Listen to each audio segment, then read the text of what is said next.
بسم اللہ الرحمن الرحیم۔ میرے محلے میں ایک لڑکا تھا، کینیڈا رہائش پذیر تھا۔ اس کی شادی اس کی ارینج میرج ہوئی تھی۔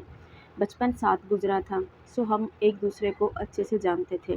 اس کی 2 بیٹیاں اور ایک بیٹا ہے۔ مجھے اس کی شادی کے بارے میں بالکل کوئی علم نہ تھا، نہ ہی میں اس کی بیوی کو جانتا تھا۔ 15 سال بعد وہ اچانک میرے گھر آیا۔ دروازے پر دستک ہوئی۔ سکوٹی سے ملنے کے بعد کہنے لگا فارس سے ملنا ہے۔ رات کے 11 بج رہے تھے۔ وہ مجھے دیکھتے ہی پہچان گیا، لیکن میں اس کو نہ پہچان سکا۔ خیر جب کچھ قربت ہوئی تو اس کو پہچان گیا۔ عرفان صاحب آپ اچانک یہاں؟ گلے لگایا۔ وہ بالکل بدل چکا تھا، سر کے بال جھڑ چکے تھے، گنجا پن آ چکا تھا۔ مجھے دیکھ کر بولا فارس صاحب آپ تو بالکل نہیں بدلے، جیسے 15 سال پہلے تھے ویسے ہی ہو۔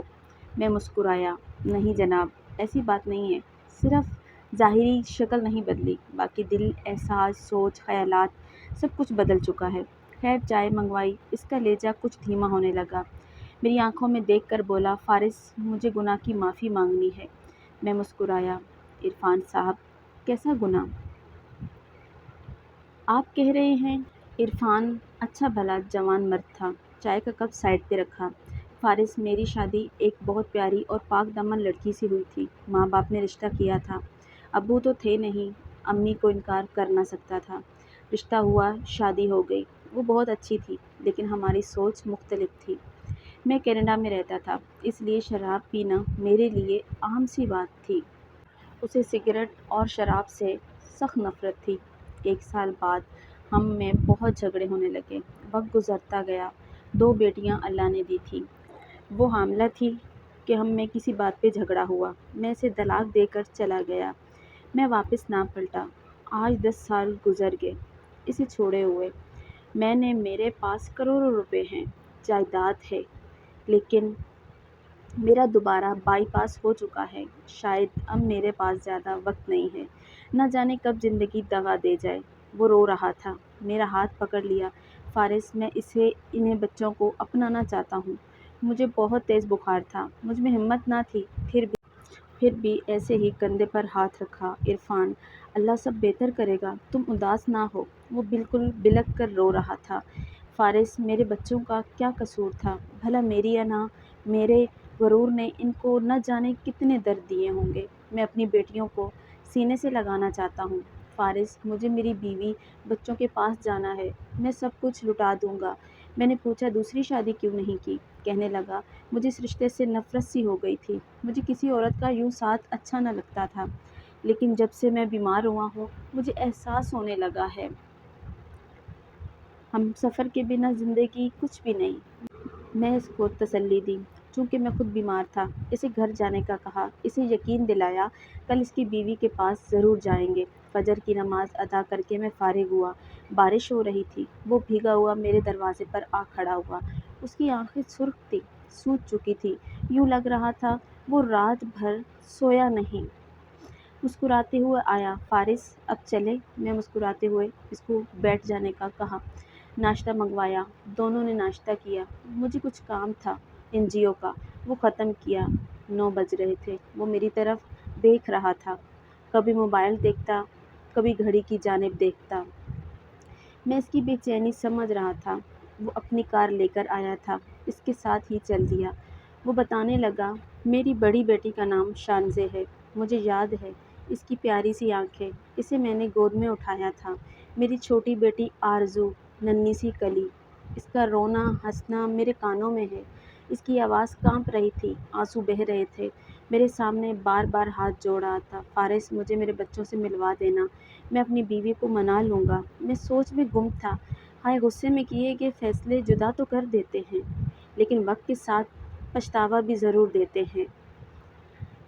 دل میں ایک ٹھیس ضرور اٹھتی ہے، کاش جدا نہ ہوئے ہوتے۔ تھوڑا سا جھک جانا کتنا ہی خوبصورت عمل ہے۔ ہم ایک گاؤں میں پہنچے۔ اس نے اپنے سسرال کے گھر کے سامنے گاڑی روکی۔ 10 سال بعد وہ وہاں لوٹا تھا۔ فارس یہ میری بیوی سجل کا گھر۔ دروازے پر دستک دی۔ کچھ لمحے بعد ایک چھوٹا لڑکا باہر آیا، ہم کو دیکھ کر خاموش کھڑا رہا۔ میں نے نام پوچھا، پھر بولا اپنے پاپا کو بھیجو۔ وہ آہستہ سے بولا پاپا نہیں ہیں، ماما ہیں۔ دوڑتا ہوا گھر میں گیا۔ اتنے میں ایک عورت باہر آئی۔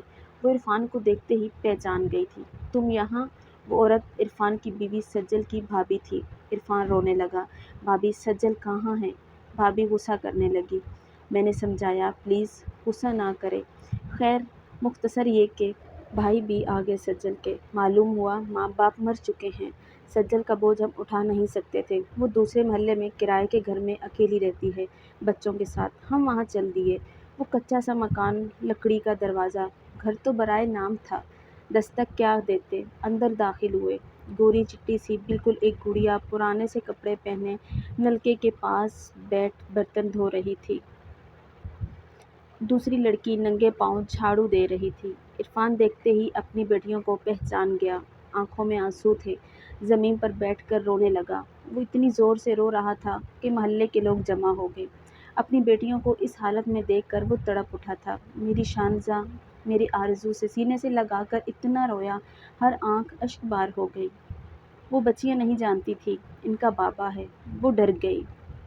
پھر پیار سے پوچھا مما کہاں ہیں؟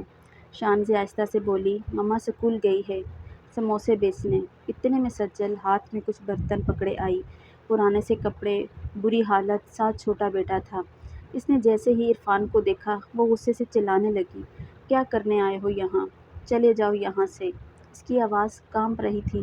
وہ اپنی بیٹیوں کو پکڑ کر کہنے لگی نکل جاؤ میرے گھر سے۔ 10 سال بعد کیا کرنے آئے ہو؟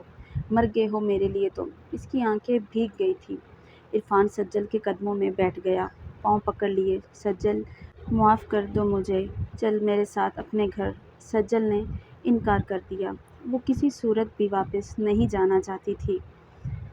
عرفان رو رہا تھا، سب لوگ دیکھ رہے تھے۔ میں آگے بڑھا، سجل کے سامنے ہاتھ جوڑے سائڈ پر لے گیا۔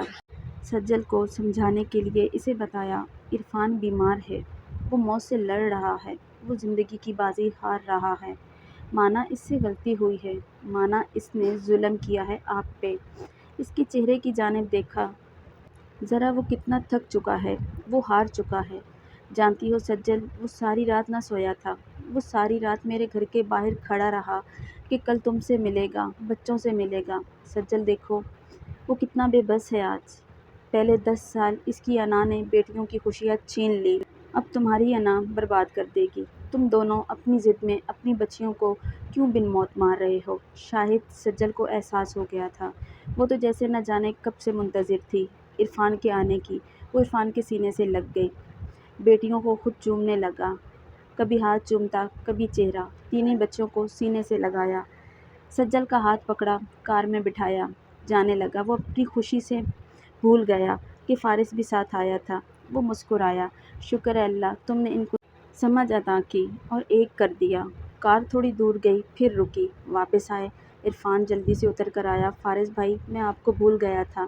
میں نے عرفان کے کندھے پر ہاتھ رکھا۔ عرفان جاؤ، اپنی بیوی بچوں کے ساتھ زندگی گزارو، خوش رہو۔ وہ لاکھوں دعائیں دے رہا تھا۔ سب بہت خوش تھے۔ بچے بار بار کار کو دیکھ رہے تھے، کبھی بابا کی طرف دیکھتے۔ فارس کی بات سمجھ میرے معاشرے کے لوگوں، میں تم لوگوں کے لیے کھلی کتاب چھوڑ کر جا رہا ہوں۔ میں چیخ چیخ کر نصیحت کر رہا ہوں، میں سچی بات آپ کے دل کو صدقہ کر رہا ہوں۔ پلیز فارس کی کہی ہر بات کو دل میں بسا لو کہ نہ زندگی سدا ہے، نہ ہی انا باقی رہے گی۔